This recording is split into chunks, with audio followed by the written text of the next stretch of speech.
पाकिस्तानी आतंकी की heart attack से मौत, सुसाइड मिशन था टारगेट। भाजपा और जेजेपी नेता मिलकर करेंगे सरकार के कामों का प्रचार, बढ़ाएंगे गठबंधन में तालमेल। नसीम सा और दम दिखाओ, पाकिस्तान से हार कर भी जीतने को तैयार है द्रविड़, बस टीम सुधर जाए। कांग्रेस छोड़ने के बाद जम्मू में आज पहली रैली करेंगे आजाद। नहीं संभल रहा विदेशी मुद्रा भंडार, फिर आई बड़ी गिरावट। योगी जी इस बार बस माफ कर दीजिए, कभी गलत नहीं करेंगे। मदद नहीं मिली तो मर जाएंगे, पाकिस्तान ने लगाई दुनिया से गुहार। प्रलयकारी बाढ़ से स्थिति काफी गंभीर। अमेरिका में विमान ले उड़ा सिरफिरा पायलट, वॉलमार्ट स्टोर में क्रैश करने की धमकी दी। नई दिल्ली रेलवे स्टेशन दिखेगा ऐसा जैसे हो कोई मॉल या एयरपोर्ट। देश भर से 19 अध्यापक सीबीएसई शिक्षक पुरस्कार के लिए चयनित हुए। अब खबर विस्तार से। पाकिस्तानी आतंकी की हार्ट अटैक से मौत, सुसाइड मिशन था टारगेट। पाकिस्तान के एक आतंकी की शनिवार को जम्मू कश्मीर के राजौरी जिले में एक सैन्य अस्पताल में हृदय गति रुकने से मौत हो गई। एक हफ्ते पहले इस आतंकी को घुसपैठ की कोशिश के दौरान गिरफ्तार किया गया था। पीओके के कोटली के सब्जकोट गांव के रहने वाले तबारक हुसैन 32 वर्षीय को पिछले 6 साल में दूसरी बार 21 अगस्त को सीमा पार से इस तरफ घुसपैठ करने की कोशिश करते हुए गिरफ्तार किया गया था। भाजपा और जेजेपी नेता मिलकर करेंगे सरकार के कामों का प्रचार, बढ़ाएंगे गठबंधन में तालमेल। दिग्विजय ने कहा कि भाजपा राष्ट्रीय अध्यक्ष जेपी नड्डा ने गठबंधन सरकार के पिछले 3 साल के कार्यकाल पर चर्चा करते हुए आकलन किया और भविष्य में होने वाले उपचुनाव, पंचायत चुनाव, लोकसभा विधानसभा चुनाव पर चर्चा की। दिग्विजय सिंह ने कहा कि हिमाचल में होने वाले चुनाव में जेजेपी की क्या भूमिका रहेगी, इस पर भी चर्चा हुई। उन्होंने यह भी कहा कि जेजेपी बीजेपी का गठबंधन मजबूत है और विश्वास के साथ आगे बढ़ रहा।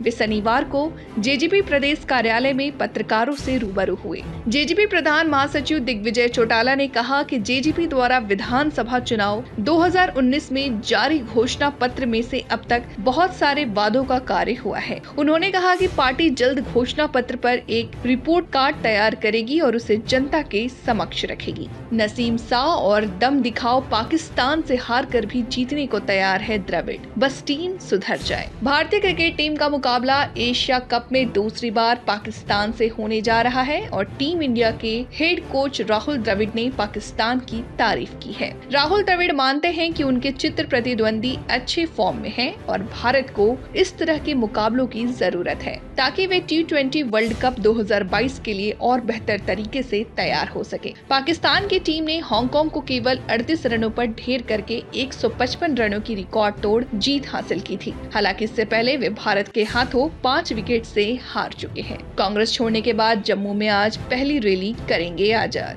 जम्मू कश्मीर के पूर्व मुख्यमंत्री और वरिष्ठ नेता गुलाम नबी आजाद ने हाल ही में कांग्रेस से अपना दशकों पुराना नाता तोड़ लिया था। कांग्रेस पार्टी में नाता तोड़ने के बाद गुलाम नबी आजाद आज रविवार यानी 4 सितंबर जम्मू में अपनी पहली रैली करने जा रहे हैं। यह रैली कई मायनों में अहम है क्योंकि आजाद अपनी नई पार्टी की घोषणा भी इस रैली में कर सकते हैं। नहीं संभल रहा विदेशी मुद्रा भंडार, फिर आई बड़ी गिरावट। भारत का विदेशी मुद्रा भंडार 26 अगस्त 2022 को खत्म हुए हफ्ते में 3.7 अरब डॉलर घटकर 561.46 अरब डॉलर बचा है। भारतीय रिजर्व बैंक RBI के आंकड़ों के अनुसार 19 अगस्त को खत्म हफ्ते के दौरान भी विदेशी मुद्रा भंडार 6.688 अरब डॉलर घटकर 564.53 अरब डॉलर के स्तर पर आ गया था। विदेशी मुद्रा भंडार अपने 2 साल के निचले स्तर पर आ गया है। योगी जी इस बार माफ कर दीजिए, कभी गलत नहीं करेंगे। उत्तर प्रदेश के गाजियाबाद में यूपी पुलिस और बदमाशों की मुठभेड़ का मामला देखा गया। मुठभेड़ के बाद एक वीडियो सोशल मीडिया पर तेजी से वायरल हो रहा, जिसमें बदमाश पुलिस से कह रहा है, योगी जी बस इस बार माफ कर दीजिए। गाजियाबाद मुठभेड़ के बाद पुलिस जब बदमाश को पकड़ थाने ले जा रहे थे, उसी समय उसने ये बात कही,